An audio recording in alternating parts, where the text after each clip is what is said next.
Salut à toutes, salut à tous et bienvenue dans cette nouvelle vidéo sur la chaîne C'est mon avis.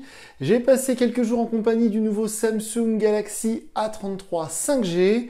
J'ai plein de choses à vous dire à propos de ce smartphone. On se retrouve tout de suite après le jingle.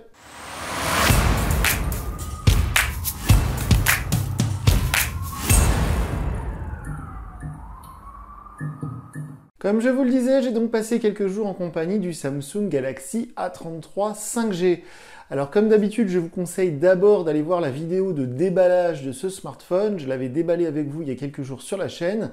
Depuis, il m'a accompagné partout et me voilà donc maintenant pour vous dire ce que je pense de ce smartphone. Alors attention, ce téléphone est quand même assez cher, donc je vais dire plein de choses qui tiennent compte comme d'habitude du prix du téléphone dans cette vidéo puisqu'il est proposé à 379 €. C'est quand même très cher. En plus, il n'y a pas de chargeur, il n'y a pas d'adaptateur secteur fourni avec le téléphone, ni de coque silicone transparente d'ailleurs comme les concurrents chinois le font habituellement.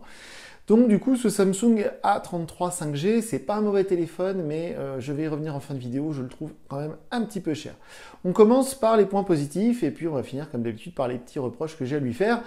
Alors on va commencer par un point, vous le savez, qui est toujours assez subjectif, c'est le design. Moi j'aime beaucoup le design des smartphones Samsung depuis 2-3 ans, c'est je trouve assez réussi. Le capteur photo ici, c'est assez moderne sans être trop ostentatoire, trop comment dire, tape à l'œil. Donc je trouve ça assez élégant, moi, le design des nouveaux Samsung. Ce A33 est dans la droite lignée de tout ce qu'on a vu l'année dernière avec la série qui finissait par 2, les A22, A32, A52, etc. Il est, alors évidemment, hein, à ce prix-là, on ne va pas avoir du verre et du métal, mais on pourrait y croire, hein. Honnêtement, c'est très bien fait, c'est très bien fini, c'est plutôt chouette. Alors malheureusement, cette couleur gris anthracite, c'est très discret. Il existe dans une couleur qui est très jolie, qui est le pêche, c'est un petit peu rosé, puis une sorte de bleu-violet aussi, hein, je crois qu'il l'appelle lavande, qui est très très beau. Souvent on le trouve d'abord en noir, et pour les couleurs un peu plus chouettes, il faut le commander, c'est sur plusieurs jours généralement. Mais bon, une chose est sûre, c'est que même en noir, il est assez élégant, ça fait pas de cheap, ça fait pas smartphone pas cher. C'est très très proche du design d'un 53 A53 que j'avais testé en début d'année, donc du coup vous pourrez peut-être en tromper quelques-uns et faire croire que vous avez acheté le modèle un peu plus cher. Voilà, je le trouve assez élégant, ça tombe bien en main, c'est pratique à utiliser, l'ergonomie est bonne. Il est plutôt fin et plutôt léger, il n'est pas trop massif, donc ça aussi c'est quelque chose que j'apprécie, même si l'écran est très très grand, on va y revenir juste après. Mais au niveau des matériaux, c'est bien fini, et ça, Samsung, c'est vrai qu'ils savent faire, hein, depuis maintenant de nombreuses années. Ensuite, on va parler justement de l'écran. Alors, c'est un écran AMOLED, hein. Samsung, c'est le fournisseur d'écran AMOLED pour tous les smartphones, pour même les tablettes, pour même les PC portables. Ils savent faire, c'est leur domaine, c'est leur domaine d'expertise, j'ai envie de dire. Donc cet écran AMOLED, il est très beau, il marche très bien, les couleurs sont vives, les noirs sont intenses, en plein soleil, on voit très très bien ce qu'il y a dessus, donc c'est un écran qui est très agréable, évidemment. C'est un vrai plus d'avoir un écran AMOLED, contrairement à certains modèles dans ces prix-là qui proposent des écrans LCD. Donc ça, c'est une vraie bonne chose. L'écran AMOLED, moi, vous savez, je vous en parle très souvent. Habituellement, ça permet de faire le Always On Display, c'est-à-dire de laisser à l'écran des informations même quand le smartphone est en veille. Malheureusement, j'ai pas compris, mais sur ce téléphone, j'ai pas réussi à le faire. J'ai pas trouvé l'option dans les menus. Alors, est-ce qu'il réserve cette option à des modèles un peu plus chers, un peu plus haut de gamme? Je ne sais pas. Je vais y revenir en fin de vidéo dans les défauts, mais honnêtement, ça m'a assez surpris. Au niveau des performances, alors il y a 6 Go de mémoire vive sur ce smartphone. C'est pas énorme, mais c'est normalement suffisant. Moi, j'ai pas rencontré de problème de performance. J'ai trouvé ça plutôt fluide. Alors, quand il démarre, c'est un petit peu long, hein. Si vous l'éteignez, si vous avez l'habitude d'éteindre votre smartphone pour de bon avec le bouton, puis de l'éteindre complètement la nuit, le matin, quand vous l'allumez, il met assez longtemps à récupérer toutes les infos, toutes les notifications. Mais sinon, hormis ça, à l'usage au quotidien, ça marche très bien. Le multitâche est absolument facile à faire et ça fonctionne très bien. Il n'y a rien à redire là-dessus. C'est très pratique. Et le processeur, c'est du Exynos, donc c'est un processeur maison. C'est Samsung qui le fabrique. Et voilà, pour les quelques jeux que j'ai pu tester dessus, ça marche bien, hein. J'ai pas vu de différence avec du Mediatek ou du Snapdragon. Donc pour moi, c'est suffisant pour un usage, on va dire, normal. Alors quelque chose d'assez important et que j'ai vérifié, c'est l'autonomie, parce qu'il y a une batterie de 5000 mAh. L'autonomie, elle est bonne, elle est très bonne, elle est dans ce qu'on trouve aujourd'hui sur un smartphone, on va dire milieu de gamme. On peut largement tenir une journée sur batterie.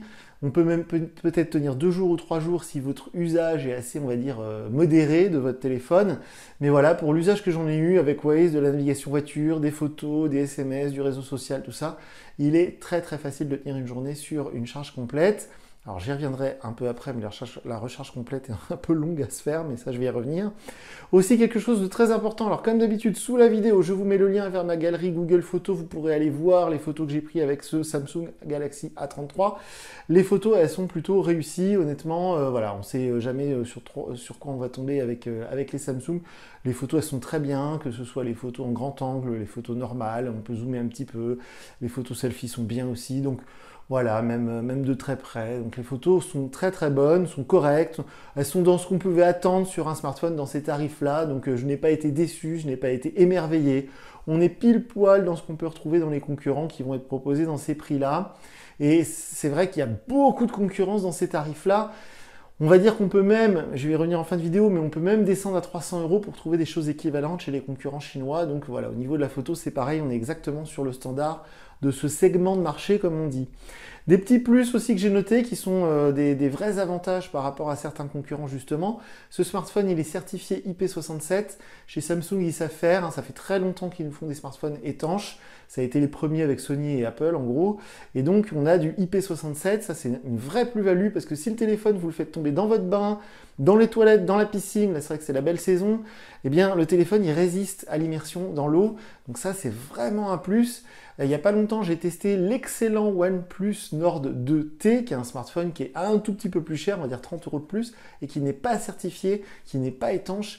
Et c'est vrai que dans ces cas-là, quand on met 400 € dans un téléphone, c'est quand même voilà, rassurant de savoir que si on l'échappe, s'il tombe dans l'eau, eh bien, il ne sera a priori pas endommagé. Alors quand c'est un téléphone neuf, sachez que les certifications, c'est très sérieux. Donc le téléphone, vous pouvez vraiment le mettre sous le robinet, vous verrez, ça marche, c'est vraiment étanche.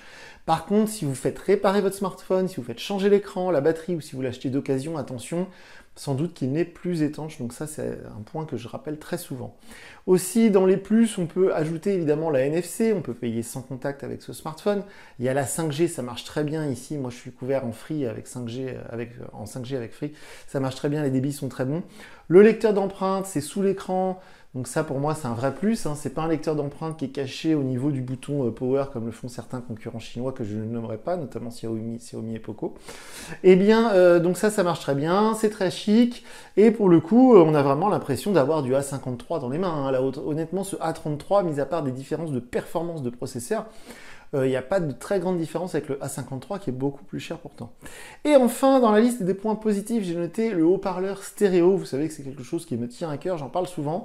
C'est bien présent sur ce A33. On a un haut-parleur en dessous qui est très puissant. Le son sort également par ici, c'est-à-dire que si vous allez regarder une série Netflix ou même si vous jouez à un jeu, le son sort bien des deux côtés. Par contre, il est beaucoup plus puissant en bas qu'en haut.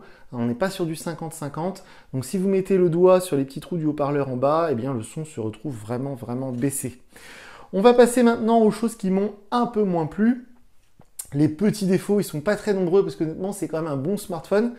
On va commencer par le fameux chargeur, je vous en parlais. Alors déjà, le chargeur n'est pas fourni avec le téléphone, ça vraiment, faut le rappeler parce que l'autre jour, j'ai été donc acheter ce smartphone dans une grande surface boulanger Darty et c'est très drôle de voir les vendeurs maintenant qui se précipitent sur ces modèles-là parce que eux, ça les arrange parce qu'il faut savoir que voilà, j'ai été vendeur Darty puis j'ai un très bon copain qui est vendeur boulanger, ça fonctionne partout pareil. Les vendeurs de smartphones, eh bien, ils sont rémunérés très très faiblement en commission. Généralement, c'est 20 centimes d'euros sur un smartphone, donc c'est tout petit.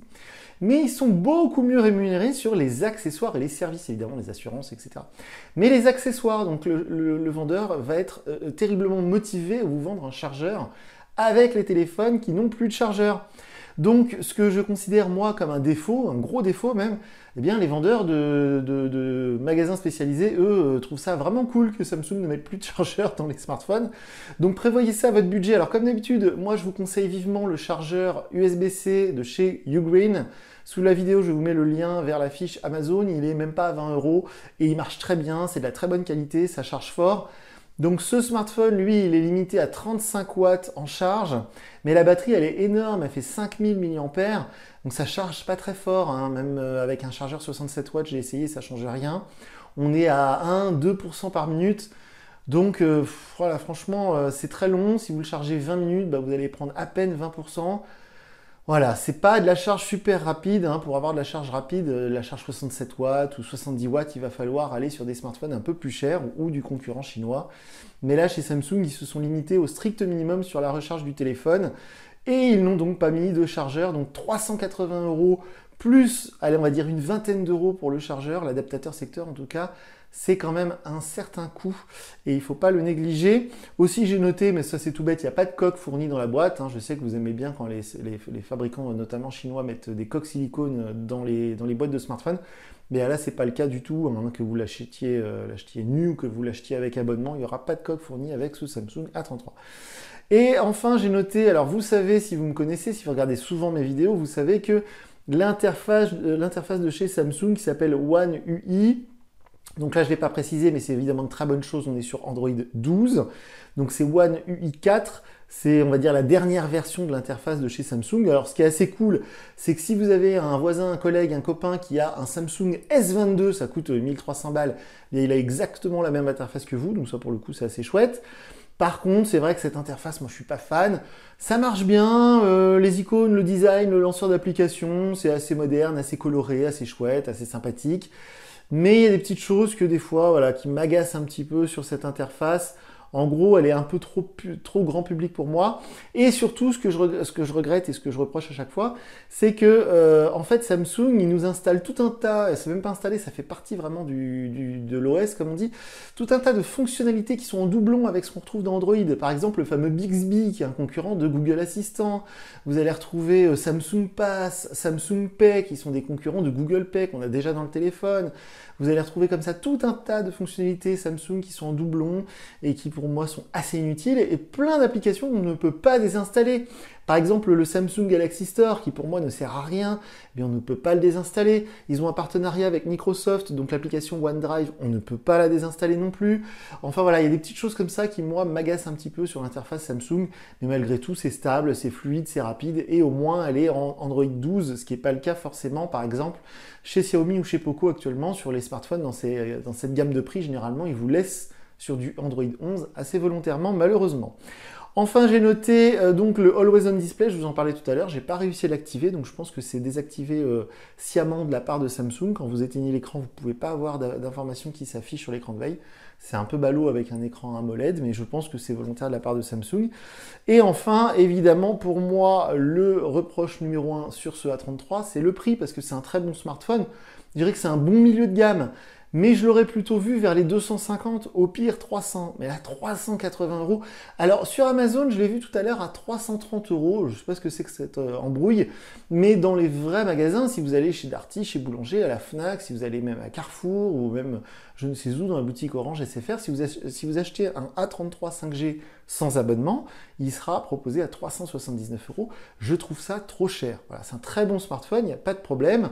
S'ils avaient mis un chargeur, ça passait un peu mieux, mais honnêtement, voilà, ce téléphone, moi je l'aurais plutôt vu genre à 319, ça aurait été très très bien, ça aurait été vraiment son tarif, je pense, à mon goût en tout cas. Mais bon, voilà, c'est comme ça. Alors si je devais donner une note sur 10 à ce A33 5G, je lui donnerais 8 sur 10 parce que c'est quand même un très bon smartphone. Si vous vous faites offrir ça, vous n'allez pas être déçu, ça marche bien, c'est fluide, c'est rapide, l'autonomie est bonne, les photos sont bonnes. Mais si vous avez 380 € de budget, honnêtement, je vous conseille vivement d'aller vous tourner vers d'autres modèles. Je vous parlais tout à l'heure du nouveau OnePlus Nord 2T que j'ai testé la semaine dernière et qui est à 419 €. Et donc pour aller 40 € de plus que celui-ci, il va vous en donner beaucoup plus, que ce soit niveau performance, photo, etc. Et puis sinon, en dessous de ces 380 €, vous allez avoir plein de modèles.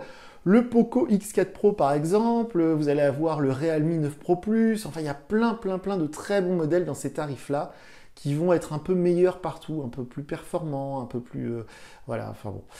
Après, c'est vrai que c'est aussi une question de goût. Moi, c'est vrai que les Samsung, je les trouve un peu chers pour ce que c'est, mais bon. Je sais qu'il y a quand même une énorme communauté Samsung qui va de toute manière le trouver fantastique et qui va de toute manière l'acheter, mais encore une fois, je le répète, c'est pas un mauvais téléphone, donc si vous l'achetez, vous ne regretterez pas.